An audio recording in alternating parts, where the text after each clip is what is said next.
Yo, what's going on, everybody? Welcome back to the kingdom. You already know it's the king speaking to you, and this is part 28 of the Disco Elysium playthrough. If you made it this far, man, you're a real OG. So, let's keep it going. We still got more of this game to unfold. Let's keep it moving. Okay, so it's been a hot minute since we've been in here. I do remember for a fact that we got a lot done with Cuno. That sounds familiar. And he was talking about how he gets his we got split a kilo with Cuno about how his dad basically does a bunch of bad drug things. We don't want that. So we gotta put a stop to that. Confront the pigs and get your gun back. Someone's been running around with your sidearm pretending to be a police officer. You must meet her near the old fish market at 2200 and get your service weapon back. Just walk past the fishing village until you see the boardwalk. 2200, that's what, 10 o'clock? Oh, well, it's 12 right now, so. Did, Everard say something about talking to Leo out here? Oh, hey, mister. I'm not gonna bother you with a long greeting, just like we talked about before. I know you're probably a busy man being an important police officer and all, and personally, I think the more people keeping the peace... Yeah, okay, Leo. You seem to know everyone around here. I want to ask you about someone. Mr. Everett doesn't really want me to talk to people about union guys. But who did you want to talk about? Tell me about this Edgar guy you keep mentioning. Mr. Edgar is Mr. Everett's brother. He looks a bit younger, he does, but a very smart fellow. Very smart fellow indeed. He's away on some union business. Not even in Revershaw, they say. All kinds of places he visits. Him and his brother both do when they're on a vacation. Right now, it's Mr. Everett's turn to look after the union. But last year he spent a whole winter in South Safra. He chuckles. Left with the first autumn rains and didn't come back before the trees were green again. The little guy chuckles again. South Safra. A lot of bulk chemical manufacturing going on there. A lot of cargo shipments being made, too. Tell me about Manana. He's a union man through and through. Good guy. He's very calm, laid back, doesn't do much, talks to Everett sometimes. Honestly, I don't know what he does for us, but it must be important because everybody likes him. Yes, they do. I think that's what he does. He makes everyone feel a little better. Oil for the wheels. Much needed in stressful times like these. Tell me about Measurehead. Whoa, he's really something. He doesn't talk much to me usually, but when he does, I don't really understand most of what he's saying. Actually, I don't think he would like me running my mouth about him like that. Once he said he's a dragon to this mob fellow who came picking a fight with some union men. I think he really believes Jean-Luc was a dragon because he ran right off. Another time he almost killed another guy, but I shouldn't talk about that. Alright, tell me about Titus. Oh, Titus is a longshoreman through and through. He was born on a boat, they say. His veins are probably filled with salt water, I tell you. Nice, friendly sort old Titus is. Tell me about Everard. I'd best not. I mean, I could, but I don't think Mr. Everett would like it very much. You better ask him yourself, mister. If anything, the ever-present smile on Leo's face gets even warmer. Tell me about Renee. The night guard. Ooh, he's a peculiar fellow. He's the strong, silent type, you could say. We talk all the time, but I don't really know much about him. He plays petanque with my old human studies teacher, Mr. Martin, down at the plaza. I think he's the only fellow who actually knows old Renee. They lived on the same street their entire lives. Even dated the same girl on and off for as long as I can remember. Strange fellows. Mr. Martin was always real nice to me in school. I remember once. Hold up. Gaston was your human studies teacher? Mr. Martin, yes. Don't really remember much about him. I was just a boy back then. Actually, I'll talk about something else. Sure, mister. I lied. No, I don't. See ya. Okay. So, got a little bit of money, a little bit of experience. Nothing too special. So what do we want to do? Get speed from Cuno's apartment. I guess we're going to Cuno's apartment.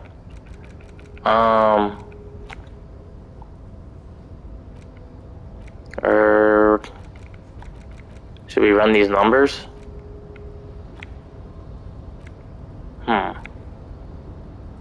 I still don't know how to get into this secret passage. There's so many things that, like, I'm probably missing or should have already done. It's like the strange and interesting thing about this game, right? Whereas it's interesting in the fact that you can kind of do things in your own order. So it's cool, but sometimes it can be a little sometimes it can be a little I don't know. I don't want to say frustrating, but I don't know. It kind of makes you feel like you don't know, like, if you're just missing stuff because there's no definitive, like, hey, you got to do this, this, this, and this, right? So yeah, obviously there's probably things that I haven't done that could have done already, and that makes me feel like, oh, here's the stairs that I can never go down the stairs. Oh my god, I don't know why this is a problem for me. He literally, this is every time. Every time I try to go down these stairs, and he turns around and goes back up. Why don't you? No, Mittens, no. That's the cat. Okay, I'm gonna skip this, and you'll see me again whenever I get to where I need to go, because this is a problem. Okay, so we're in the building. I'm pretty sure Cuno said this is where he lives, right? I mean, it's the only real apartment building that I know of.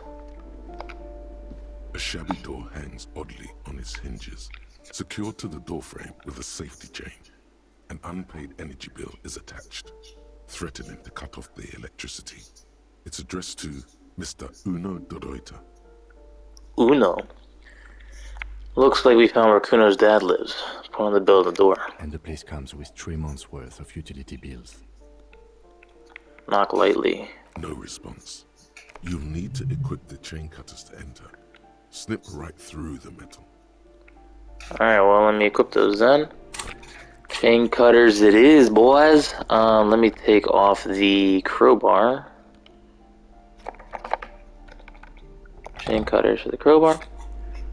Let's try this here. A shabby door hangs oddly on its hinges. Secured to the snip, the cutter goes through. Imagine if I would have failed. Dead leaves. The links fall to the ground on the other side of the door.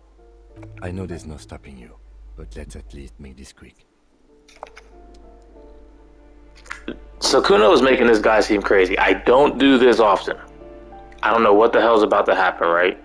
I know you can get a game over in this game.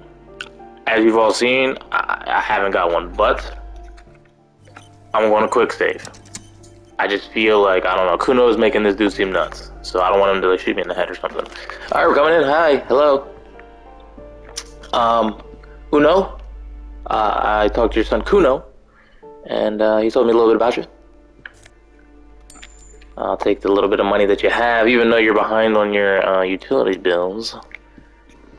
A phone book lies open on the table, covering a stack of utility bills.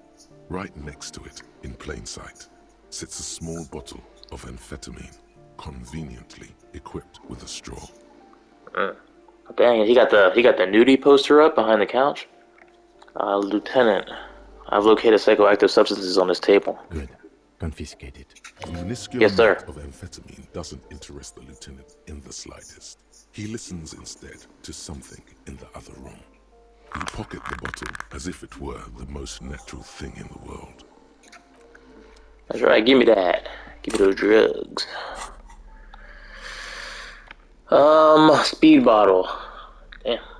How convenient. Someone has equipped this tiny bottle of amphetamine with a straw. It's the Loriman Speed on the go. Nice.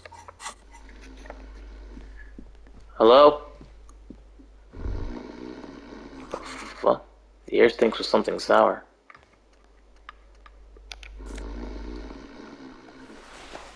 Regular black jeans. Is there a dude sleeping under those covers? I hear him snoring, I think. Thank God for black jeans. Everyone looks good in black jeans. Combine it with your favorite books, t-shirt, and a yellow plastic bag to channel that laid-back trash bin raccoon meets a cool professor vibe. Or do whatever you want. It's just a pair of black jeans after all. What are my pants now? +1 to Kingdom of Conscious. Nah, put the jeans on. We gotta look cool. If I can find them again. Down the bottom. +1 composure. Oh yeah, everybody looks cool in these. He was right. Hear that? Magnesium. That's what you're lacking. The lack of magnesium has you slouched. So there's a lack of magnesium in me? Yes, and it's critical. Look at yourself. You're practically devolving into a fish due to the lack of magnesium in your bloodstream. I need to mag it up. You need to get so magged up. You've probably had 2 heart attacks and a minor stroke already. And the only prescription is insane amounts of magnesium. You're saying I need to become a magnesium-based life form? I need to stop thinking about this. Yes, if you want to live, you need to evolve. You need to transcend the carbon barrier. Go to the apothecary and buy insane amounts of magnesium. It will reverse the damage to your circulatory system. Yeah, dude's definitely under these covers. Alright. A bundle of clothes heaped on the bed, a stained parka, some towels and a duvet, some socks even. Hold up, Lieutenant. Look at that pile of clothes. The Lieutenant has covered his nose. Slowly reach out your hand. Something underneath there is breathing. It's not too late. No one's going to blame you for backing out. You don't have to do this. Just get out.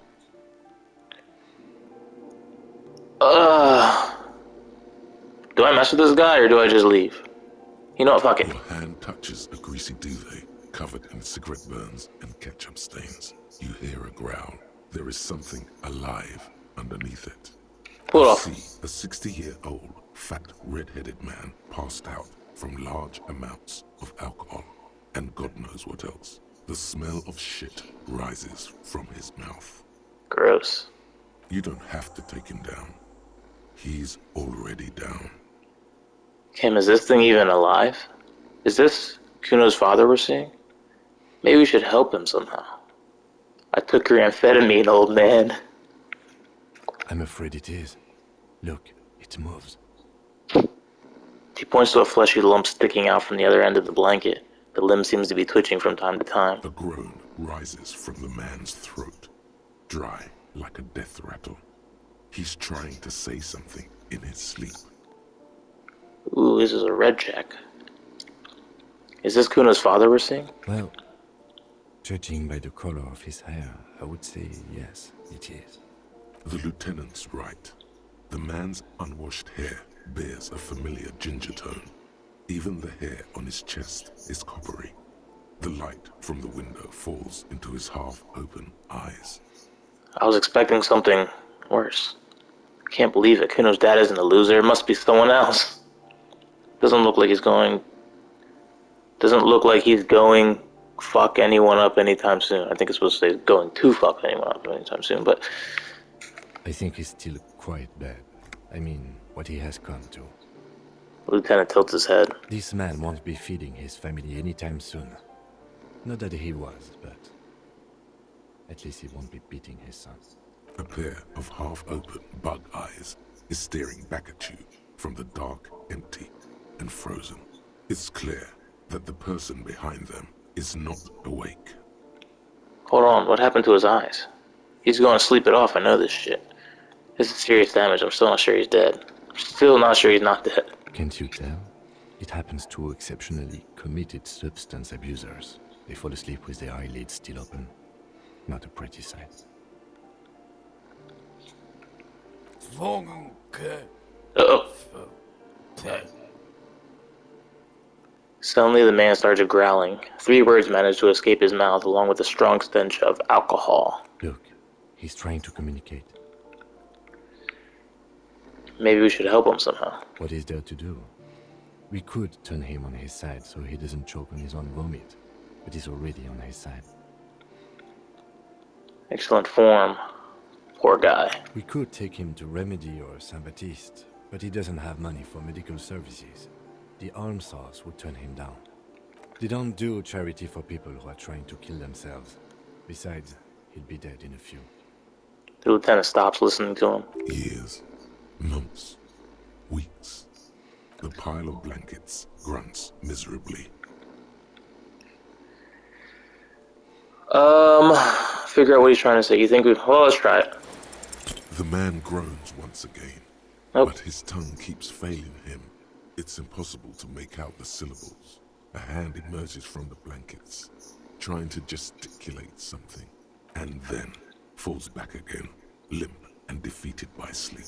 A loud snore escapes his mouth. Alright, well, let's just leave, I guess. So much for getting my ass beat by Cuno's dad. Report back to Cuno. We're not gonna give him the drugs, though. We are not doing that. The boy doesn't need that. It's not good for boys. Have I gone in this room here before? I can't remember. Yeah, I definitely probably have. If it just opens up for me. Can we talk to this lady? Maybe she'll know something about Cuno Papa. Give me a moment. Ask away, policeman. Tell me about the man who lives at the end of the hallway. Uno de Reuter. I don't want to talk about the waiters. The cleaning lady mutters. She starts digging for something in her pockets. Why not? Addicts. All of them. And sometimes I hear them screaming. She winces. They don't like me cleaning behind their door. Think I'm listening in on their fights. It was dirtier there, after the janitor's closet. She avoids the end of the hallway. We saw unpaid utility bills. Aren't they going to be evicted? No one likes them in this building. It's only because of the kids they haven't been thrown out. I don't like talking about those people. She looks down the hallway. Alright, well. Thanks for the little bit of info that you were able to provide. I appreciate it. Alright, well, let's go back to Cuno, I guess. It's this way.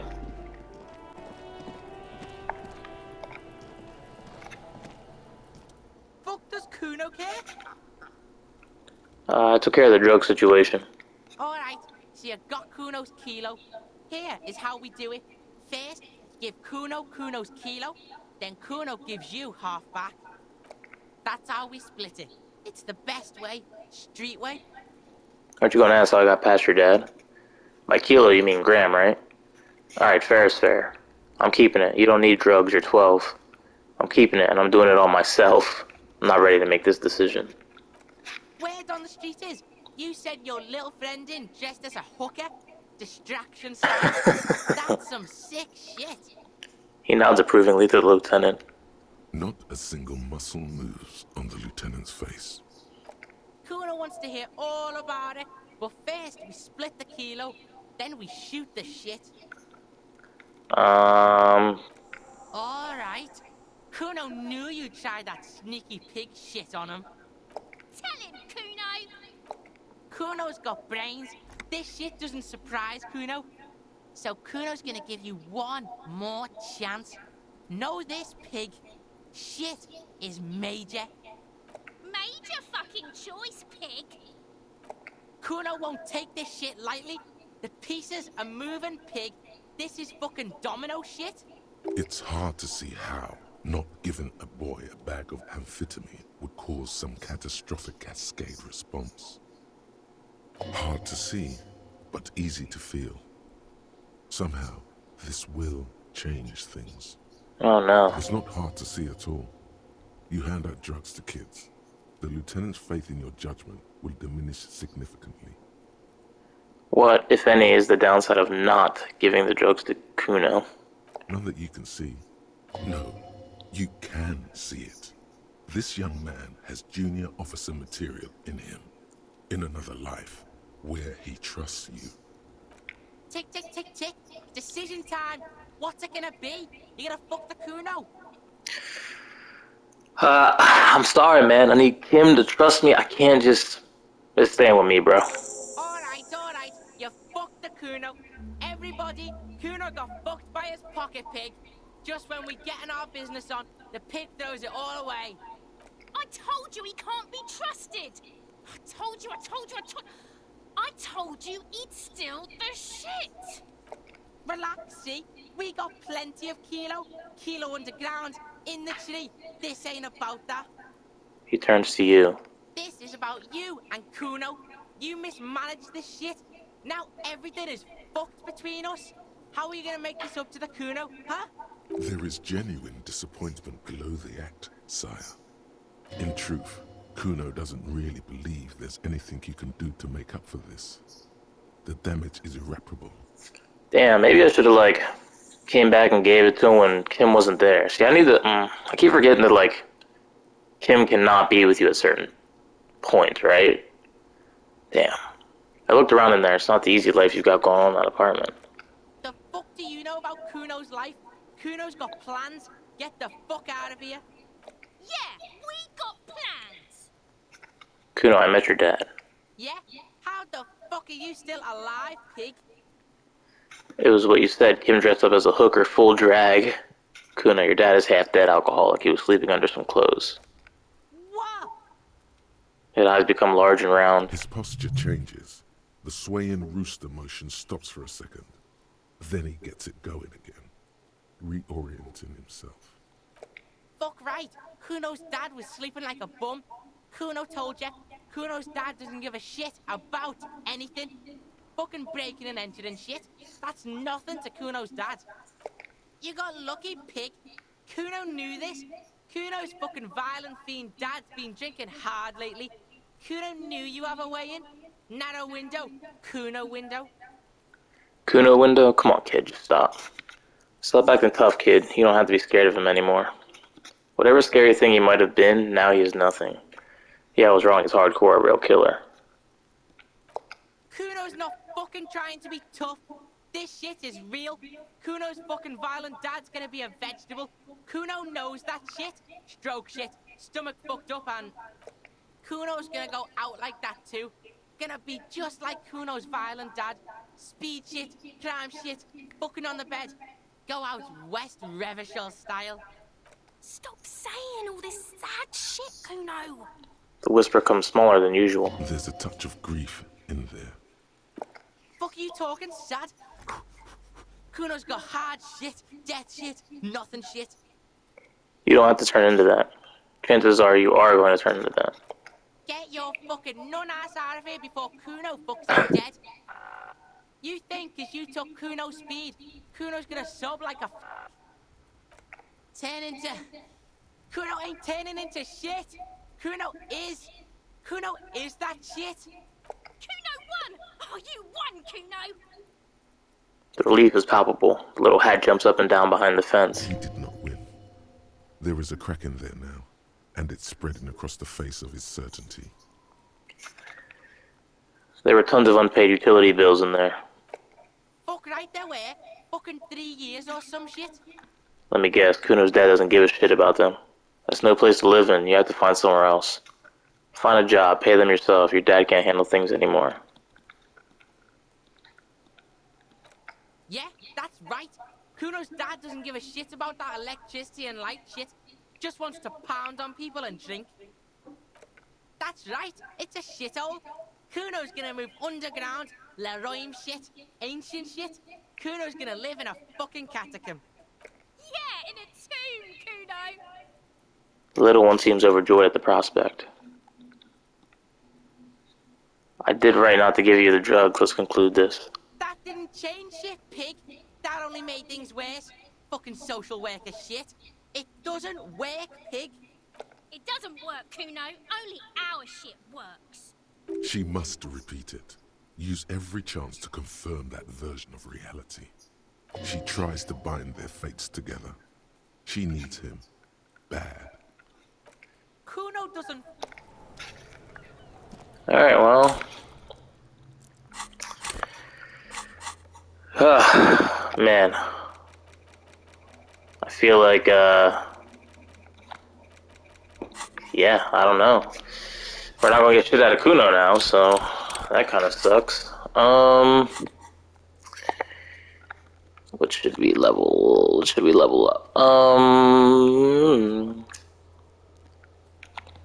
It's interfacing, suggestion, physical chem, interfacing, composure. Not composure stuff. Composure's pretty high though. Interfacing's high too. Master machines, pick locks, and pockets.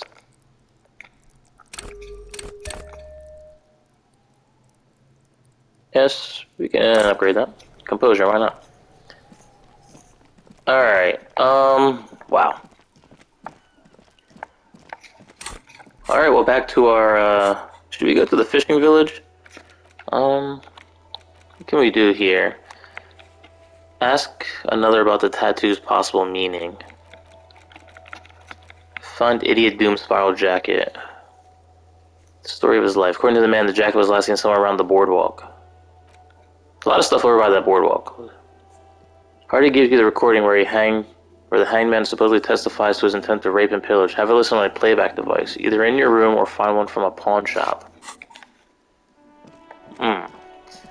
Let's go to the pawn shop and buy a recording device because I think I can hit the karaoke too. Then maybe I'm not sure. Is this the pawn shop?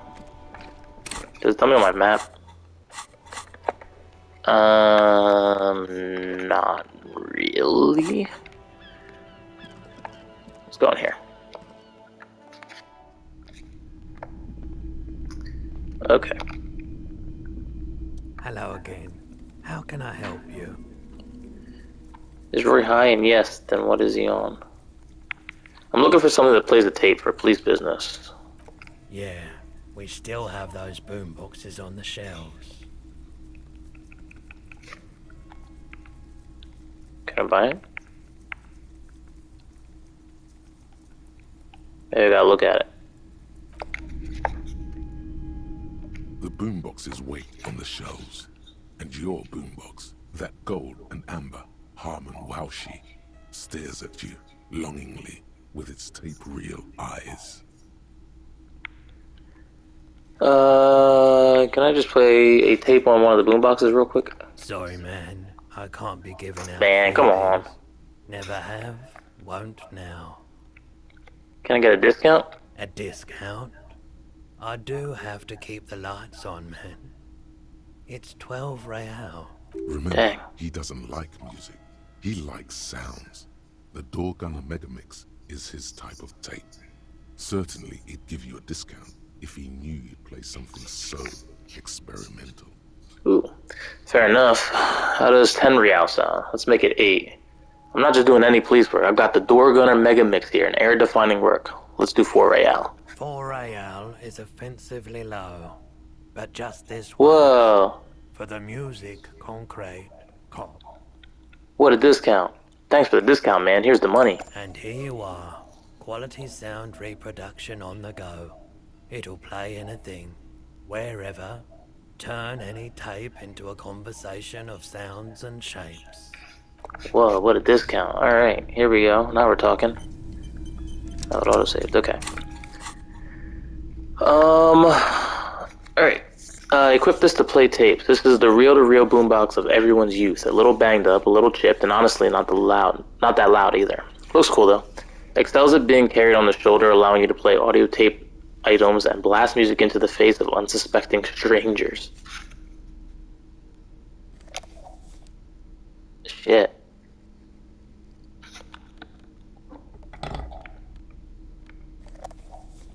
There we go. Boombox and a light. Let's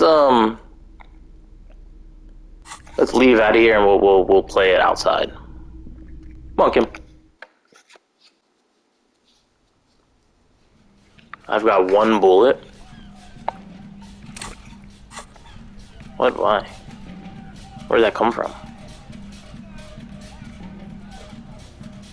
Am I playing music right now? Okay. Let's interact with this. The porter reel is just what you needed. The reel's attached to the apparatus with a satisfying click. The tape is routed behind the magnetic reader. You press the large button marked Commencer, and the tape starts spinning.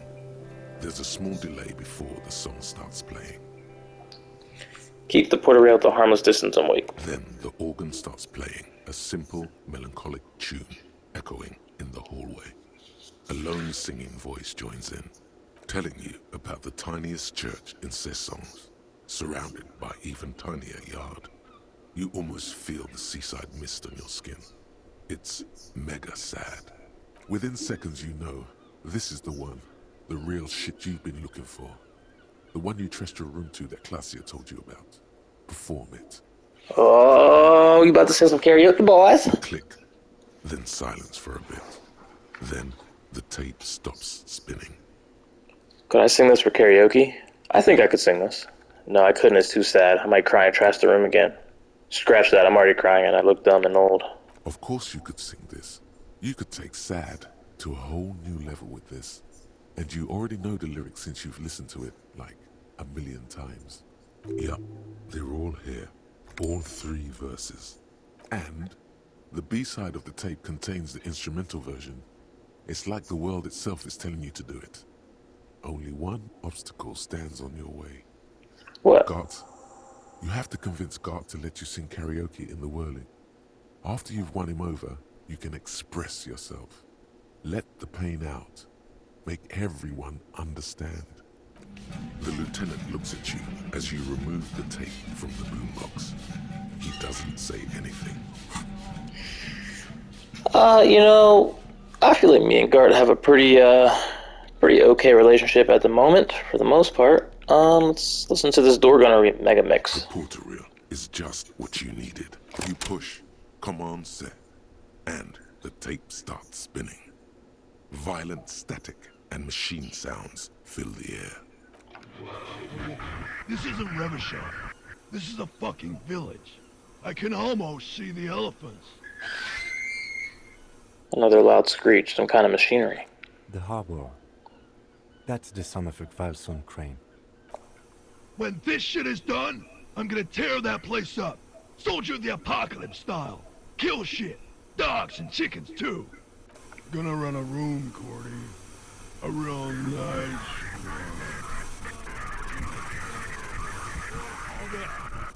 I don't give a shit. I'm fucking done. I'm done mentally.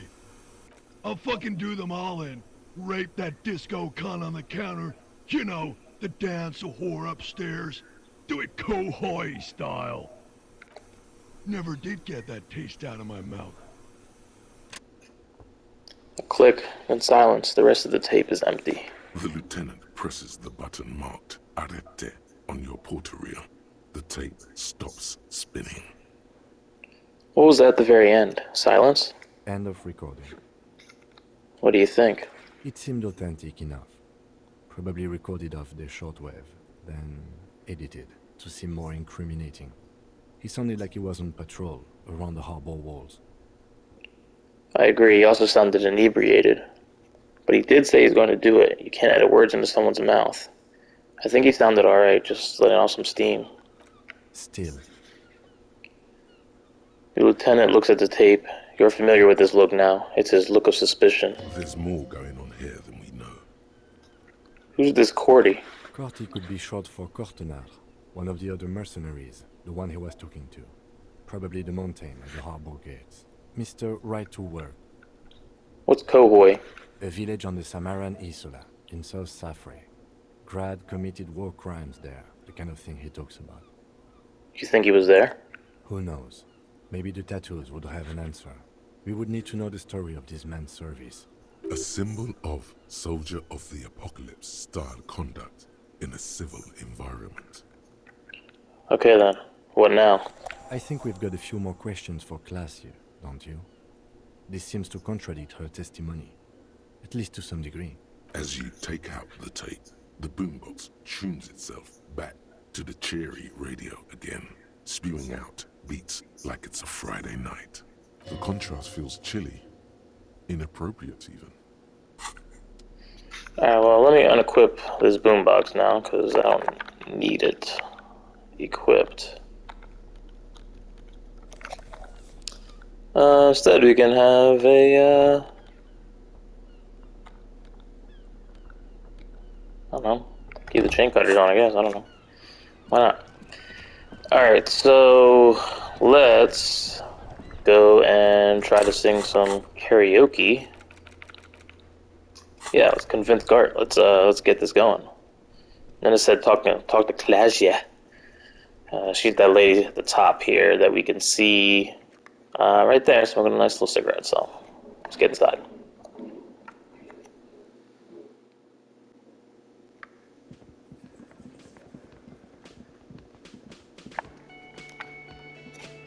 Hey, was there something you needed?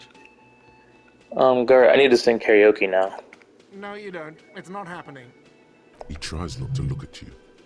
It's dangerous to acknowledge the karaoke man. Yeah, but look him in the eye.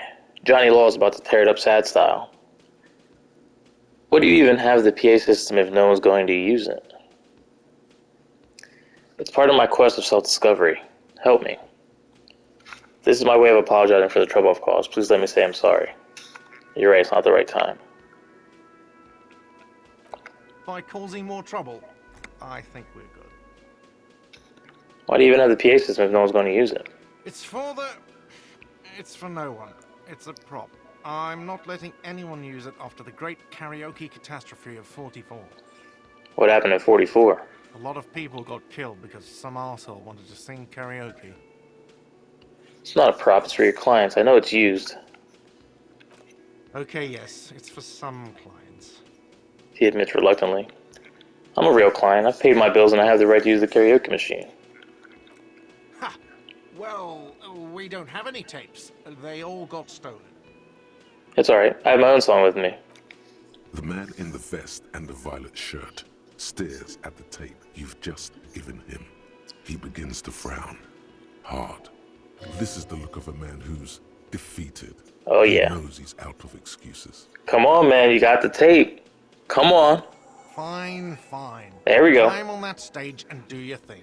Just get out of my hair. I'll plug it in for you.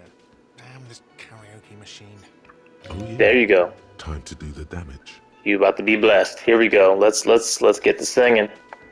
Get on this stage real quick. Hold on. Excuse me. This feels right. You belong here. That's right. Step on up. The stage is all set up for your performance. Feels silent. You can hear the pellets creak under your feet. You feel a little dizzy, a little unsteady suddenly. So, are you ready for your thing now? Let me know when I should turn on the karaoke carousel. Look, King, I'm going to sing karaoke. Put your lips against the microphone. Test it. Let's look around the room first. There are some people out there, but mostly a post-meridian slumber has fallen on the premise. Not super lively. It would be wiser to perform in the evening, no? But the choice is yours. Why is there a form in the evening? Well, I guess I could come back a little later. Yeah, let's come back in the evening. We gonna come back. We need a full audience here. We need a full audience. 42% too. The chances of that shit not working out for me is pretty high. If we can go off of previous experience. You see a heavy steel door.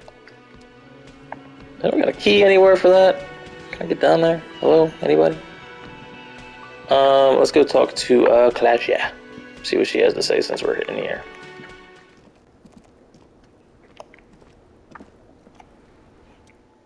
I was just thinking, what a nice day for questions pertaining to a murder investigation. You listen to the recording. The deceased states he intends to commit rape. She puts her coffee cup down with a soft ring as the porcelain meets the metal table. This does not surprise her. Did he? I never said he was a good man, or that he had good intentions. Only that he was never bad to me. She doesn't care. If anything, she sounds amused. On this tape, he specifically identifies you as the target. Where did they get this recording exactly? It's intercepted radio chatter of the deceased, recorded via a de-encryption station. It's authentic enough. Does he say he's gonna do it Soldier of the Apocalypse style? Those are the exact words used. Something to the effect, yes, no. The phrase was used. Lieutenant checks his notes and nods. Yeah, that was practically his pickup line. She picks the cup back up. Did he say whores a lot? Was he pretty much on the verge of doing it Kohoi style? Kohoi was mentioned. He wasn't actually there. He didn't do a tour, or at least didn't tell me he did. Would have been overkill anyway. He lived his own little Kohoi. It wasn't his everything. Why say things like that? Machismo? Do you think he was trying to scare people? Yes, was he bragging? Oh no, I'm pretty sure he did all those things. Then integrated them into his idea of normalcy. To keep on living. Until they just sort of turn into his, what's the word I'm looking for? Catchphrase, coping mechanism, persona? Running joke. I was gonna say running joke. And it sounds like you didn't even get the good bits. Lely's punchlines got way, way funkier than that. He was like the Seminoles conflict, the Kohoi massacre, and the 36 famine in Yezud all rolled into one person, then cast in Orani ceramic armor, which he wore in bed and in the shower. When he said he was done, and done mentally, it didn't sound like a joke. It sounded like a deeply troubled man. Hold on, he said he was mentally done. Sounds like a broken man to me. Well, maybe I pieced him back together with my magical personality. Weren't you afraid? Afraid of what? That tape the Hardy Boys recorded? Your mother probably never told you this, but girls are evil. Had I the physical robustness and social support, I'd be in Kohoi. I would be tearing it up Soldier of the Apocalypse style. Did he tell you he had actually done any of those things? In Martinez, I mean? No. We were too busy laying waste to our own nervous systems to direct any of the fury outward. He seemed happy, I guess. At ease. As much as a man like him could be. There is a small measure of pride in her that she could quell the rage in such a being. What kind of man was he? Before you go, ask for details. She seems okay to talk about it. Thank you for clearing that up, miss. Whenever you're ready. I'm interested to hear what Titus Hardy has to say now. She takes a very small sip of her coffee and smiles. Now that you've had some time, can you tell us more about the victim? Like, for example, his name? Actually, officer, I didn't know his name. I just called him Lely. A nickname? I guess. He came from Lelystad. It's short for that. And it was his army name, apparently. He said his real name wasn't his. I tried to pry it out of him, but it was no use. Lelystad. That's a good start. The lieutenant writes it down in his notebook. We have a few questions you can help us with. A few things a field autopsy alone can't answer. The young woman cranes her neck, trying to catch a glimpse of the page the lieutenant passed to you.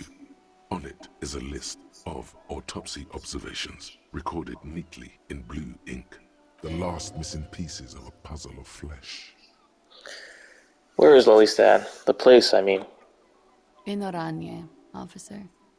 It's, I think municipality is the term. A nowhere town there. The Lelystad municipality has few boroughs and even fewer cities. It's made of agricultural plots near the border of Gottwald. Executive summary: cows, silos, and wheat. You were almost right, officer. That means his race was occidental, not mondial. I'll update the form. Look at Klasia. You were both from Iran, Yes. We were compatriots. Did that bring you together? No. He was too old for that. And from another part of Oranien Rek. I didn't even understand his accent. What brought us together wasn't Oranje. It was bad habits. No love for Mother Oranje. But wasn't he a soldier? This could be worth pursuing. A military man, but not a patriot? No. He left the National Service after they taught him to do what he did on Seminine. He wasn't the flag-waving kind. He was the making money, killing people kind. He was by no means a stupid man. A people person, a small platoon leader, certainly not a patriot. You don't seem like much of a patriot yourself. As an Aranese yourself, didn't his lack of patriotism annoy you? Mm-hmm. There is nothing on Muindi. The old world is dead, and we both knew it. Maybe Orania did bring us together, in loathing. I love Revachol, though. I hope she loves me, too. How old was he, miss? He was 42. 42? Are you sure? I would have had him above 50. He had many scars that made him appear older. But no. The memory makes her smile. We even celebrated his birthday, like, some weeks ago. It was a funny 2 days. He had little reason to lie to me. Looks like you were right, officer. The lieutenant taps on his notebook once and as though assigning some kind of point. Points sound good. Have one, you old dog, before we all die. Oh, I did not know there was a competition, Kim. Better not to mention it.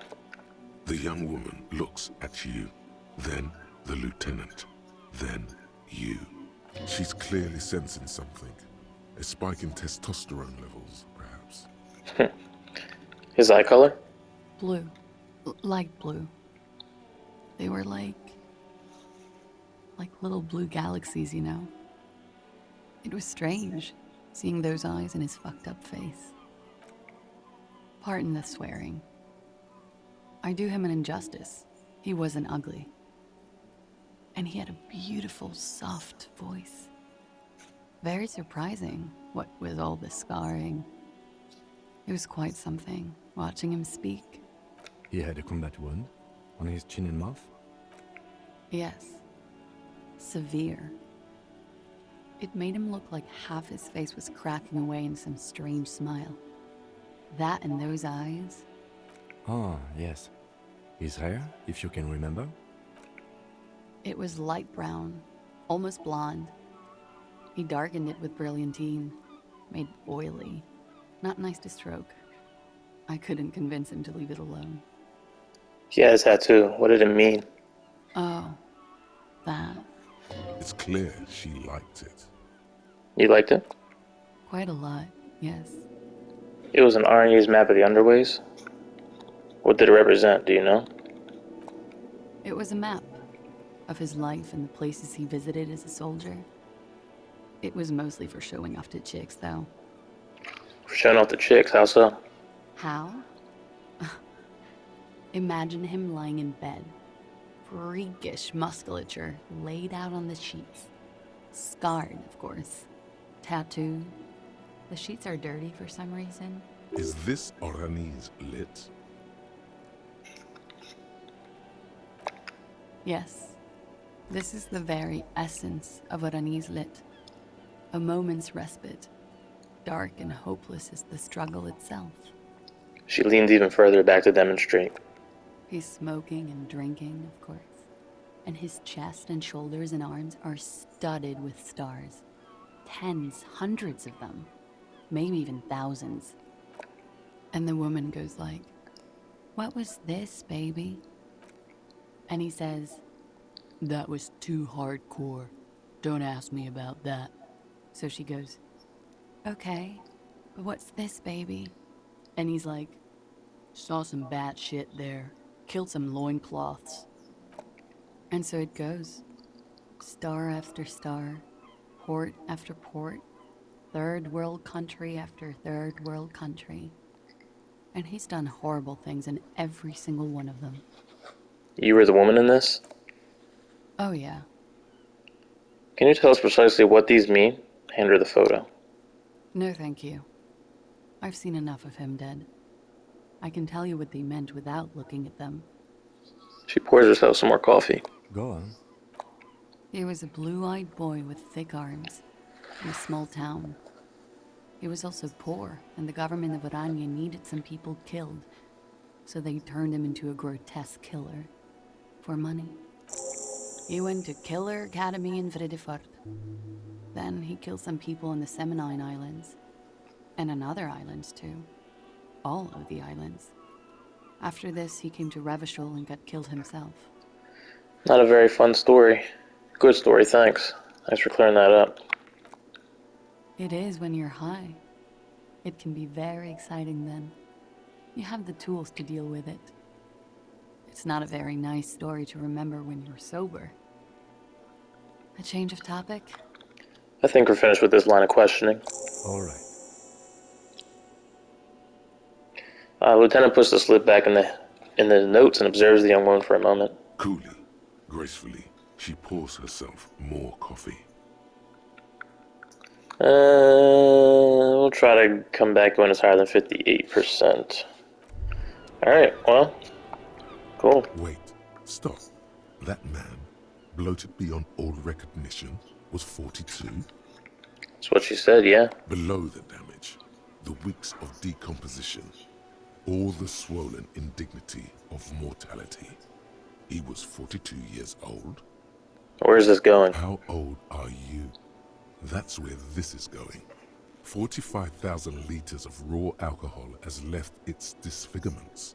What lies beneath, you wonder? You could ask either one of them. Kim, how old do you think I am? Turn around. Miss, how old do you think I am? I got this. My age, I think I'm... Huh. How old do I think you are? She's buying time to formulate the best answer. I don't know. 1, 2. I don't know what I'm supposed to say. How old is a newborn cop who doesn't remember he's a cop? I think I'm circa 45. You're not. He's squinting at you. Sure he is. You know, age is just a number. Yes, but for him that number is higher than 45. Wait. This requires scientific measurements. Bring it on, I'm not afraid of the The truth. laboratorium.